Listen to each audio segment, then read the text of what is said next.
Hi, my name is Bob Mead, CEO and founder of iQagent. Welcome to the second installment in my video series on our mobile app, iQagent, creating points of interest for your plant floor with iQagent. So let's get started. So here you see the desktop of my iPad. I'm going to launch iQagent. I will scan the POI code. It comes up roll motor 1, so this is the data view of the point of interest. I can tap these data points and they will show up on a trend screen that I've got configured. We've got different types of data, floating points, integers, booleans, and I will hit the information button. And this will flip over to the info view of this point of interest. You can see we've got several documents. I'll just touch schematics and it'll show the schematics for this. If I want it bigger, I can either zoom, long press to bring it up full screen. I also have a safety form, so I would fill this out before I'm doing any type of maintenance. I've got a preventative maintenance form, and we also have a movie. Okay, so a lot of people ask me, how hard is it to configure these points of interest? Do I have to be a programmer or a developer? The answer is no.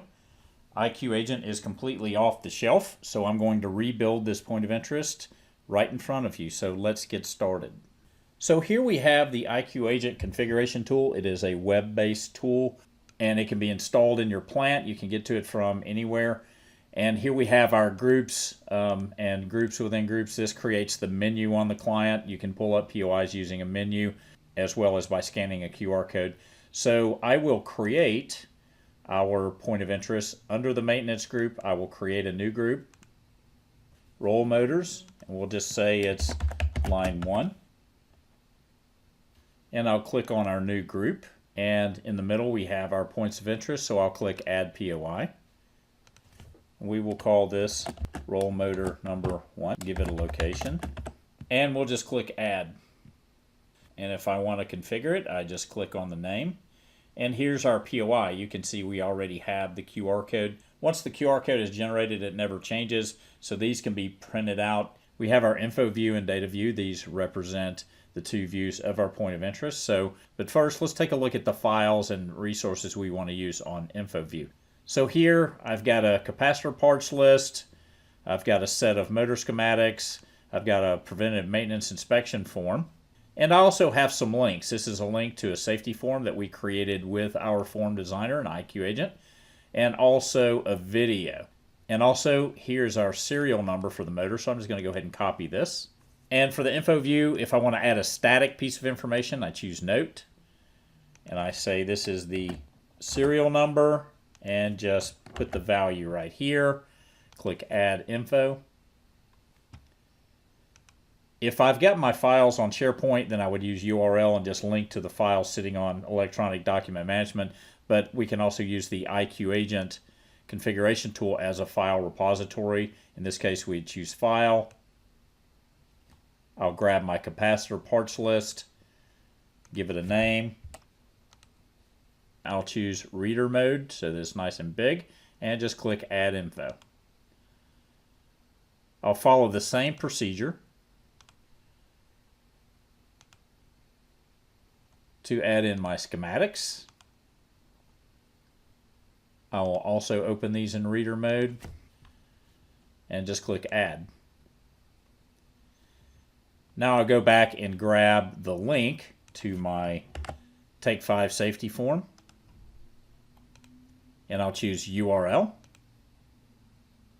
paste it in, add in a description, and I will open this in Safari and click add info. Finally, we'll do our movie. This is also a URL, and I'll just open this in a child window and add some descriptions and click add. So at this point our info view is done and we can move to our data view. Now I'd like to add at this point you could just stop if you're not using live data, and a lot of our customers are really only using the info view. They don't really have any OPC data sources, so at this point you could just stop and you would be done. You would print out that QR code, go put it on the equipment, and this POI would be done. However, if you are interested in live data right out of your process, then we can configure the data view. So we talked to the process using OPC-DA or OPC-UA or ODBC, which is databases. So I'll choose OPC, and this is a local OPC server. We can see a list of OPC servers, so we support any OPC server out there. Allen Bradley, Wonderware, WinCC. We also like Kepware, so I'll choose Kepware. And I will just browse where the tags for this motor are. They are in a folder called production. And you can see we have 4 values here. I will choose them all and just click add. So now all 4 of those points are associated with this point of interest data view. I can edit the settings. I can change the charting color, change the range, set my formats, and also format the data any way that I want. And then just choose update. If you want to get data out of a database instead, like SQL Server or Oracle, I can choose ODBC. These are system data source names that I've created previously, so I'll select the one that I want. Here we're looking at a SQL Server database. Since this is live data, it is going to resolve to a single point, so I will go to the table and column that I want. I can also edit my own SQL query if I want. I can hit test, and it does get a return. It tells me what type of data it is, and I'll choose save. The great thing about it is now we're done. I can actually scan this QR code right off the screen and see my new point of interest, so let's try that. I will take iQagent, scan the QR code. Up comes the documents, so I guess we defaulted to the info view on this. I'll pull up parts list. There's my parts list. It opens in reader mode. Pull up my schematics. It also opens in reader mode. Here's my Take 5 safety form.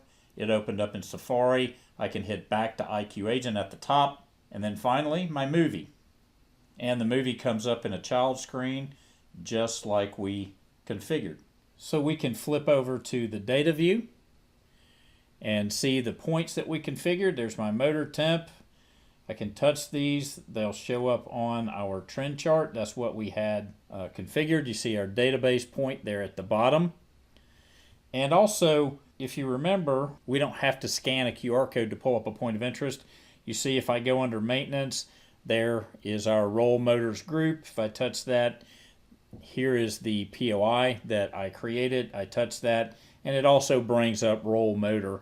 The great thing about this is if I go back to our configuration tool, I can say change our default mode here. And then if we go back to the iPad, clear this and bring it back up, it'll come up directly to the data view. So it's instantaneous and global. So you can see iQagent is very simple to configure. You don't have to be a developer. All you really need to know is for each piece of equipment where the resources are. You can associate them. You can start using this on day 1. So thanks for watching. In our next series, number 3, I'm going to be talking about some advanced features of the iOS iQagent client.